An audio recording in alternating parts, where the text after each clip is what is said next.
ஆதவன் தீட்சண்யா தோழரோட ஒரு நாவலில் ஒரு வரி வரும். எழுத்தாளரை சந்திக்கும் போது அவரது எழுத்தின் மீதான அபிப்பிராயம் மாறிவிடக்கூடிய அபாயம் உண்டுன்னு. ஏன் அப்படின்னா, நமக்கு அன்றாடங்களில் நம்ம நிறைய எழுத்தாளர்கள் பார்க்குறோம். எழுத்தில் அவர்கள் ஆகச்சிறந்த ஒரு மனிதர்களாகவும், எழுத்திற்கு அப்பால் அவர்கள் சாதாரணத்திற்கும் கீழானவர்களாகவும் இருக்கக்கூடிய எழுத்தாளர்கள் நிறைய பேரை பார்க்குறோம். ஆனால் எழுத்திலும் எழுத்திற்கு அப்பாலும் கலகக்காரராக, அடிப்படையில் மனிதத்தை விதைக்கக்கூடிய ஒரு மனிதராக நீடிக்கக்கூடிய ஆதவன் தீட்சண்யா தோழரினுடைய படைப்புலகம் சார்ந்து பேசுவதில் நான் பெருமகிழ்ச்சி அடைகிறேன். பொதுவாக நூல்களை, கதைகளை, நாவல்களை படிக்கிற போது பொழுதுபோக்குக்காக படிப்போம், அல்லது பயண நேர அலுப்பு தெரியாமல் இருக்கிறதுக்காக, அல்லது ஒரு ஆசுவாசத்திற்காக படிக்கிறது உண்டு. ஆனால் ஆதவன் தீட்சண்யா தோழனுடைய எழுத்துக்களை நம்மளால் அப்படி படிக்கவே முடியாது ஒருபோதும். தூக்கம் வரட்டும் அப்படிங்கிறதுக்காக அந்த புத்தகம் எடுத்து வச்சோம்னா நம்ம அதிகமாக விழிப்புக்குள்ளாக்கிறோம் அந்த நூல். அப்படியான எழுத்து தான் ஆதவன் தீட்சண்யாவினுடையது. அவர்களுடைய எழுத்தை புரிந்து கொள்வதற்கு நமக்கு ஒரு பரந்துபட்ட அறிவு தேவைப்படுது. நடப்பியல் குறித்து நாம் தெரிஞ்சிருக்கணும், அரசியல் தெளிவு நமக்கு வேணும், வரலாற்று அறிவும் நமக்கு வேணும். அடிப்படையில் நாம் மனிதர்களாக மாற வேண்டிய சூழலும் உருவாகும். அப்படியான எழுத்துக்கு சொந்தக்காரர். தனி மனித அறியாமையை, தனி மனித அதிகாரத்தை குற்ற உணர்வுக்குள்ளாக்கக்கூடிய எழுத்துக்களாக அவற்றை நான் பார்க்குறேன். அப்படி நாம் குற்ற உணர்வுக்கு உள்ளாகலை அப்படின்னா மனிதர்கள்ங்கிற பரிணாம வளர்ச்சியை நாம் இன்னும் அடையலை அப்படின்னு அர்த்தமாக இருக்கலாம். அவரோட எழுத்தின் பலம் அப்படின்னா பகடி உணர்வு தான். இத்தனை தரவுகளை, இத்தனை விமர்சனங்களை ஒரு கதைகளுக்குள்ளே கொண்டு வரும்போது அது வறட்சியான ஒன்றாக மாறக்கூடிய அபாயம் உண்டு. ஆனால் அவர் அதை இலகுவாக்குவதற்கு அந்த பகடியான நடையை வந்துட்டு பின்பற்றுறாரு, பங்கம் பண்ணுறாரு. அப்படிங்கிற மாதிரி தான் அந்த எழுத்துக்கள் இருக்கும். சில கதைகள் நம்ம சிரிப்பினூடாகவே தான் படிச்சுட்டே போகிறோம். ஆனால் அது பெரிய விமர்சனமாக, ஒரு திறனாய்வாக அந்த கதைகள் இருக்கிறதையும் பார்க்க முடியுது. அதே நேரம் அவருடைய எழுத்துக்குள்ள அழகியலும் இருக்கும். அந்த அழகியல் அப்படின்னு பார்த்தோம்னா எனக்கு ரொம்ப பிடித்தமான 2 இடங்கள் சொல்கிறேன். ஒன்று ஒரு மூதாட்டி, படுத்த படுக்கையில் இருக்கக்கூடிய மூதாட்டி. தொடர் மழைகளுக்கு அப்புறம் ஒரு இளம் வெயில் ஜன்னலினூடாக எட்டி பார்க்குது.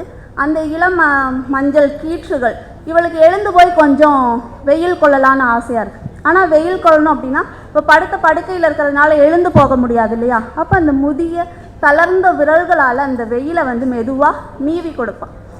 என்னுடைய தந்தை வழி பாட்டி ஒருத்தர் அப்படி தான். 100 வயது எட்டுறாங்க அவங்க.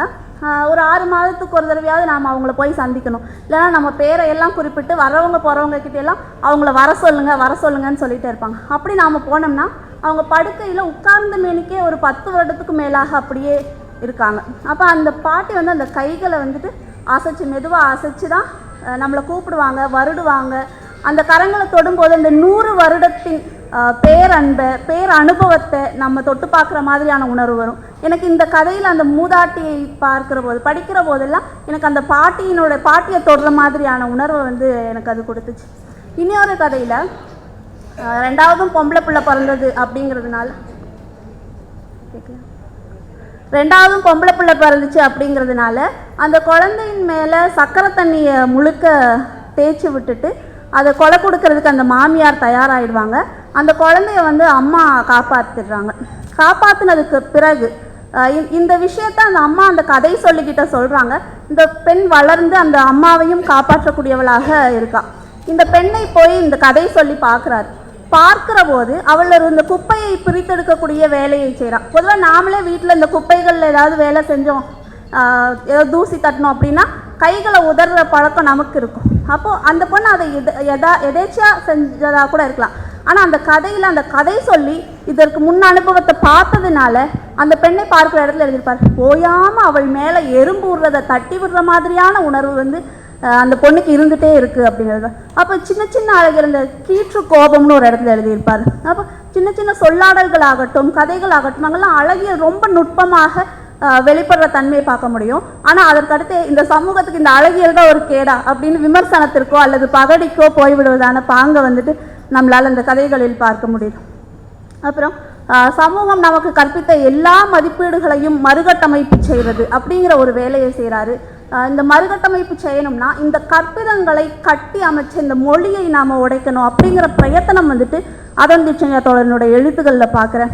உதாரணத்துக்கு அவருடைய கதைகளில் வரக்கூடிய கதாபாத்திரங்களினுடைய பெயர்கள் ஆகட்டும் அல்லது அந்த ஊர்களினுடைய பெயர்களாகட்டும், இது எல்லாமே நமக்கு அதை தான் உணர்த்துது.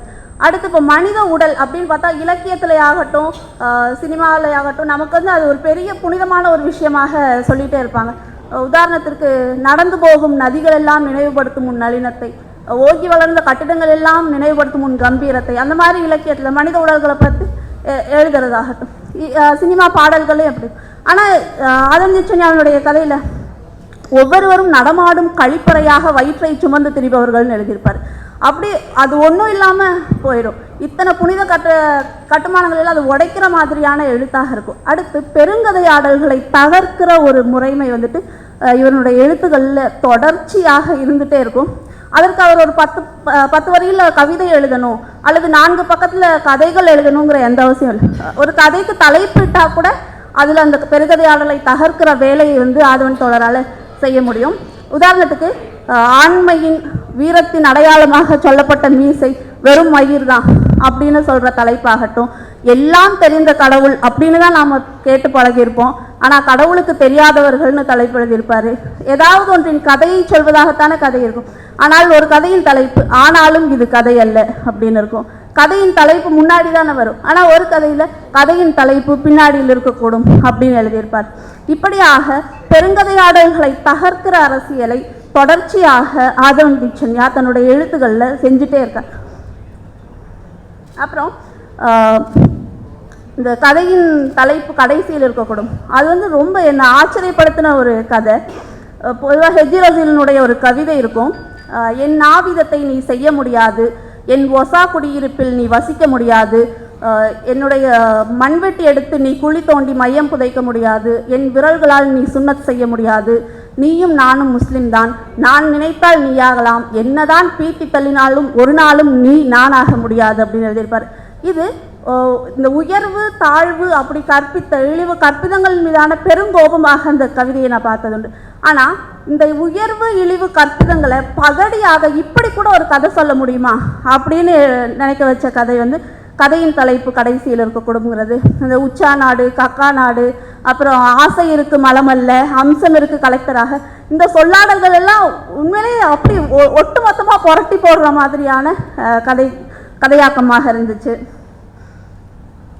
அப்புறம் சாதியாக, மதமாக, வர்க்கமாக, பாலினமாக பேதங்களால் கட்டமைக்கப்பட்ட நம்முடைய சமூக கட்டுமான சுவர்களில் எங்கேருந்தெல்லாம் செங்கலை உருவி அதோட அஸ்திவாரத்தை உடைக்க முடியுமோ, ஆட்டங்காண செய்ய முடியுமோ அந்த வேலைகளை தனக்கு தெரிந்த எல்லா கலை வடிவங்களையும் தொடர்ச்சியாக முயன்று கொண்டு இருக்கிறார். ஒரு கதையில் தாரக்நாத் வந்து கலவரங்களால் பாதிக்கப்பட்டவர்களுக்கு பொருளுதவி செய்கிற இடத்துல அவர் சொல்வார், அதிகாரத்தை எதிர்க்கிற நடவடிக்கையின் ஒரு பகுதியாக இதை தாரக்நாத் செய்கிறதாக. நான் அதோன்றிச் சென்யாவினுடைய கதைகளையும் பிற செயல்பாடுகளையும் அப்படியாகத்தான் புரிஞ்சுக்கிறேன். அதிகாரத்தை எதிர்க்கிற நடவடிக்கையின் ஒரு பகுதியாகவே தன்னை அர்ப்பணித்து கொண்ட தோழருக்கு தொடர்ச்சியாக இயங்குவதற்கு என் மனமார்ந்த வாழ்த்துக்கள். நன்றி.